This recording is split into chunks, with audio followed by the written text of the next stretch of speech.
যাদের ত্যাগের বিনিময়ে নেতারা নির্বাচনের কথা বলতে পারছেন, তাদের অবদান অস্বীকার করা লজ্জাজনক বলে মন্তব্য করেছেন জামায়াতে ইসলামের আমির ডাক্তার শফিকুর রহমান। বিকেলে লক্ষ্মীপুরের আদর্শ সামাদ উচ্চ বিদ্যালয় মাঠে নির্বাচনী জনসভায় তিনি এসব কথা বলেন। এর আগে নোয়াখালীর মাইজদী শহরে জেলা স্কুল মাঠে সমাবেশে যোগ দিয়ে বলেন, ক্ষমতায় যাওয়ার আগে দেশের জনগণ যাদের হাতে নিরাপদ নয়, ক্ষমতায় যাওয়ার পর আরও বেশি ঝুঁকিপূর্ণ হয়ে উঠবে। প্রতিনিধিদের পাঠানো তথ্যচিত্র জানাচ্ছেন সাকিব আল হাসান। নির্বাচনের প্রচারে বিকেলে লক্ষ্মীপুরের আদর্শ সামাদ উচ্চ বিদ্যালয় মাঠে ১১ দলীয় জোটের নির্বাচনী জনসভায় যোগ দেন জামায়াতে ইসলামীর আমির ডাক্তার শফিকুর রহমান। বলেন, রাজনৈতিক অঙ্গনে এ পর্যন্ত যে পরিবর্তনগুলো এসেছে তা এ প্রজন্মের তরুণদের ত্যাগের ফল।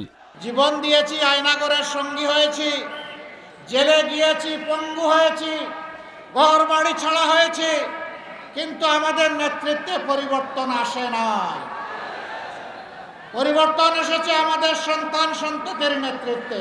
দুপুরে নোয়াখালীর মাইজদী শহরের জেলা স্কুল মাঠে আমিরে জামায়াত বলেন, ক্ষমতায় যাওয়ার আগে দেশের জনগণ যাদের হাতে নিরাপদ নয়, ক্ষমতায় যাওয়ার পর আরও বেশি ঝুঁকিপূর্ণ হয়ে পড়বে।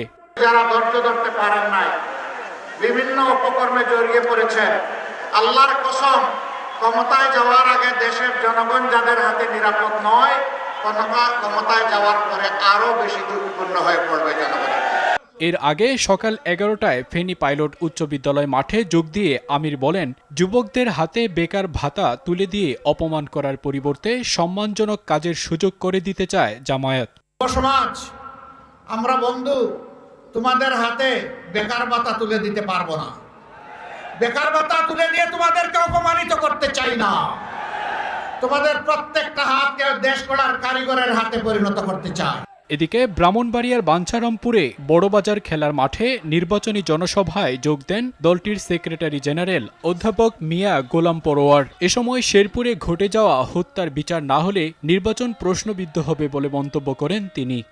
শেরপুরে আমাদের জামাত ইসলামের যে নেতাকে হত্যা করা হয়েছে, বিএনপির সন্ত্রাসীরা তার উপরে নিষ্ঠুরভাবে হামলা করে ত্রয়োদশ জাতীয় নির্বাচনের প্রকাশ্য প্রচার অভিযানের প্রথম হত্যাকাণ্ডের বিচার এই সরকারকে করতে হবে। সাকিব আল হাসান, RTV।